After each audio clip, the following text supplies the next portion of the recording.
Hello everyone, ఈరోజు చేసే recipe restaurant స్టైల్లో జీరా రైస్ ఇంట్లోనే ఈజీగా చేసుకోవచ్చు. అంతకన్నా ముందుగా ఛానల్ని సబ్స్క్రైబ్ చేసుకోండి, వీడియో ఎండ్ వరకు చూడండి, నచ్చితే లైక్ చేయండి. సో ముందుగా ఒక కప్పు బాస్మతి రైస్ తీసుకొని వాష్ చేసుకొని వాటర్ లేకుండా పక్కన పెట్టుకోవాలి. ఈలోపు స్టవ్ ఆన్ చేసుకొని ఒక బాండీ పెట్టుకొని దాంట్లో ఆయిల్, అలాగే షాజీరా, కొద్దిగా దాల్చిన చెక్క, లవంగ, ఇలాచి, అలాగే కరివేపాకు, 2 పచ్చిమిర్చి వేసుకొని సన్నగా తురుముకున్న కొత్తిమీర వేసుకొని బాగా కలిపేసుకోవాలి. ఇప్పుడు ఉప్పు రుచికి సరిపడినంత వేసుకోవాలి. ఇప్పుడు మనం వాష్ చేసుకున్న బాస్మతి రైస్ని దీంట్లో యాడ్ చేసుకొని కలిపేసుకోవాలి. 1 నిమిషం పాటు ఉడకనిచ్చిన తర్వాత దీంట్లో 1.5 కప్పు మాత్రమే వాటర్ వేసుకోవాలి. ఎక్కువగా వాటర్ వేసే జీరా రైస్ అనేది మెత్తగా విరిగిపోతుంది. సో మీకు ఇలా పుల్లలుగా ఉండాలంటే వాటర్ అనేది తక్కువ క్వాంటిటీలో తీసుకోండి.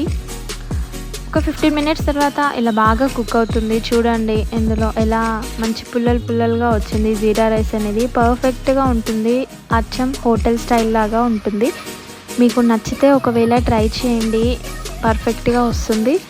సో వీడియో అనేది చాలా వరకు స్కిప్ చేస్తున్నారండి, ఎండ్ వరకు చూడండి. మన ఫైనల్ అవుట్పుట్ అయితే ఇలా వచ్చిందండి. నాకు తెలిసినంత నేను డెకరేట్ చేశాను, మీకు ఎలా నచ్చితే అలా డెకరేట్ చేసుకోండి. వేడిగా ఉన్నప్పుడు మనం రైతాతో సర్వ్ చేసుకుంటే చాలా బాగుంటుంది. దానికి తోడు కొద్దిగా చిప్స్ అయితే పెట్టేశాను. సో ఐ హోప్ మీకు నచ్చిందని అనుకుంటున్నాను. ఇలాగే సపోర్ట్ ఇస్తూ ఉండండి. మరిన్ని వీడియోలో కలుద్దాం. సో సబ్స్క్రైబ్ చేసుకోవడం మాత్రం మర్చిపోకండి. Thanks for watching my video. Bye.